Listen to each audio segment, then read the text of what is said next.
राम राम भैया।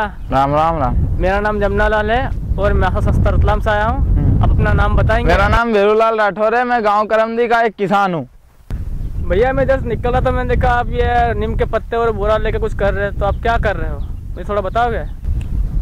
मैं अपने अनाज को भंडारित करने के लिए कीटों से बचाने का उपाय कर रहा हूँ। भैया कीट हमारे अनाज को क्या नुकसान पहुँचाते हैं जिससे आपको ये करने की ज़रूरत पड़ी?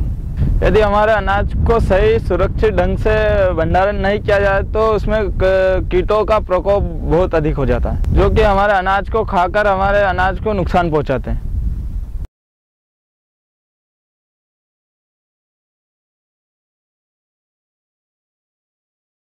जो ये आप उपाय अपना रहे हैं इसमें क्या क्या सामग्री लगती है?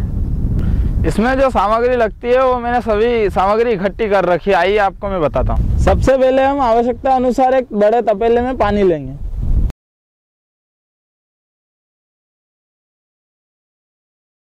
हम इसमें 2 से 3 किलो नीम की पत्ती लेते हैं। जिस बोरे में हमें अनाज भंडारित करना है वो बोरा चाहिए।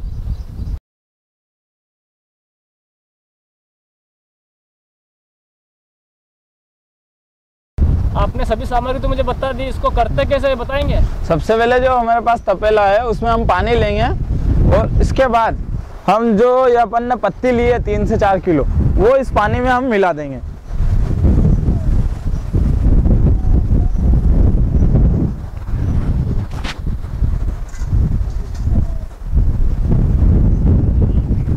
हमने जो इसमें पत्ती मिलाई है इस पानी को हम उबाल लेते हैं। अब भैया जैसे आपने बताया कि नीम की पत्ती को पानी में डालने के बाद उबाल लेते हैं, तो ये कितनी देर तक उबालना चाहिए? हम इस घोल को जब तक उबालेंगे जब तक ये पानी हरा नहीं हो जाए और अच्छा घोल बन जाए, और इसको अच्छी तरह हम उबाल लेते हैं। जब तक ये पानी हरा हरा नहीं हो जाता इसको ऐसे ही उबलने देंगे।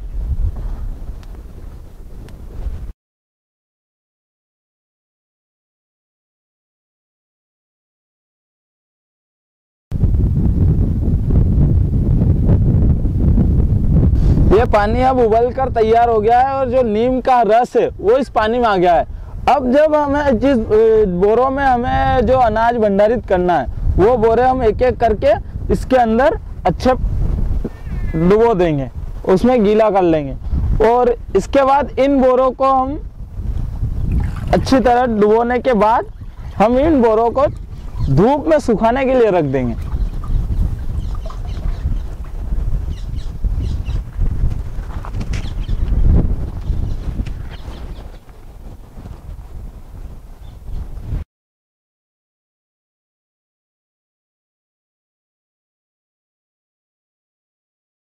जैसा कि आपने बताया कि थैले को पहले पानी के अंदर भिगो देते हैं फिर धूप में सुखा देते हैं, तो ऐसा क्यों करना पड़ता है? ऐसा इसलिए करते हैं जो घोल रहता है पत्तियों का उसमें हम बोरा इसलिए डुबाते हैं क्योंकि उसमें से जो पत्तियों का रस है और उसके ऊपर जो परत है वो परत उसके ऊपर आ जाती है, थैले में अच्छी तरह से आ जाती हो। और धूप में सुखाना इसलिए आवश्यक है कि जो थैला गीला है वो एक तो वो सूख जाएगा और जो अनाज हम भरेंगे वो खराब नहीं होगा।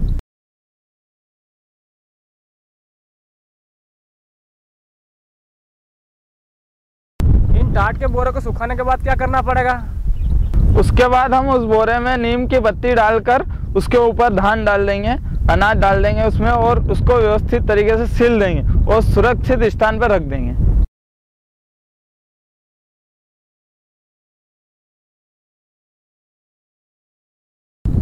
इस विधि को अपनाने में हमें क्या क्या लाभ है? इस विधि को अपनाने से एक तो किसी प्रकार का कोई खर्च नहीं लगता है और हमारा अनाज सुरक्षित रहता है। उसमें जो कीड़े लगते हैं भंडारण के समय जो कीड़े लगते हैं उससे बचा लिया जाता है उसको, और ये हम इसके कारण अनाज को लंबे समय तक रख सकते हैं।